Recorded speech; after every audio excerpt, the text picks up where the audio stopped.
Right, here is Newton's law of gravity in modern notation. In particular, this first line on the key concept slide is in full vector notation.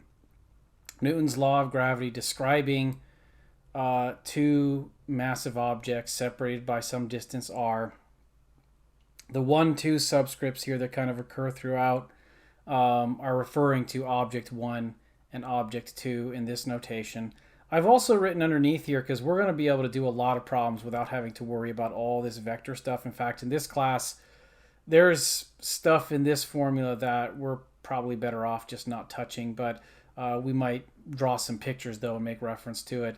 But most of the time when we're actually going to solve a problem, we're going to use this simplified version down here where I've kind of removed the 1s and the 2s, and I just have two masses distinguished by a lowercase m and an uppercase m, but really I just replaced m1 and m2 by lowercase m and uppercase m, and those represent the masses of two objects. In that sense, like, what does both of these equations really represent? And maybe I'll follow like the second formula's notation there, is if you have two masses, one with a mass lowercase m and one with a mass uppercase m, we know that there are forces of gravity exchanged between them. They're going to attract each other. We know by Newton's third law that the magnitude of those two forces has to be the same. In other words, they're equal and opposite force pairs. And what that second version of the equation there is saying is the magnitude of that force is equal to big G times the first mass times the second mass and divided by the distance squared. So that R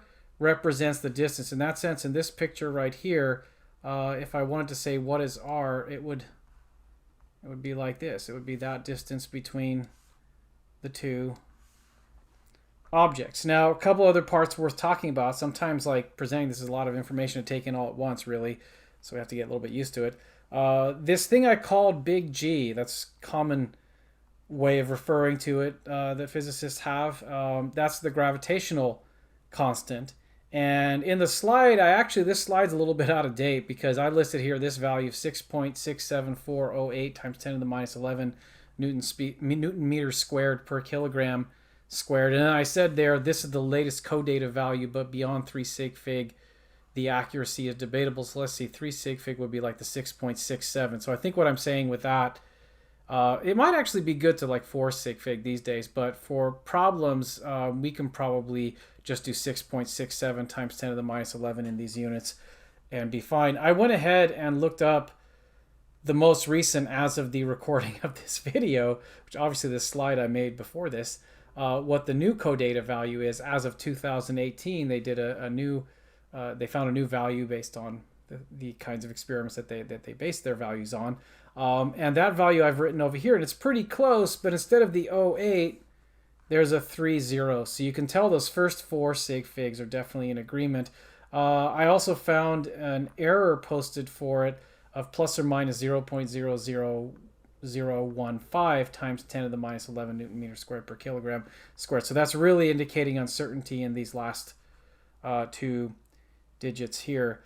But like I said, maybe just these first 3 is going to be good enough for us most of the time. So if you know 6.67 times 10 to the minus 11, hardest part is maybe remembering these units, but you can actually figure that out by looking at this equation and figuring out what units are required to make it balance. And again, the last thing I want to emphasize here, because this is a pitfall I've seen occur in the past, is I've put here as a separate key concept, R is not always a radius, because if you look at like this picture right here, it doesn't really make sense to think of R as being a radius here. Now, it turns out R could be a radius if you're applying the law of gravity to something orbiting a much larger object, such that that much larger object doesn't really move very much in response to the force of gravity exerted on it. In that case, R is really the distance from the orbiting object to the center of the object it's orbiting, but is also therefore the radius of the orbit. So in that one particular case, R could actually be a radius, but outside of that, it pretty much isn't. It's always just the separation between the two objects.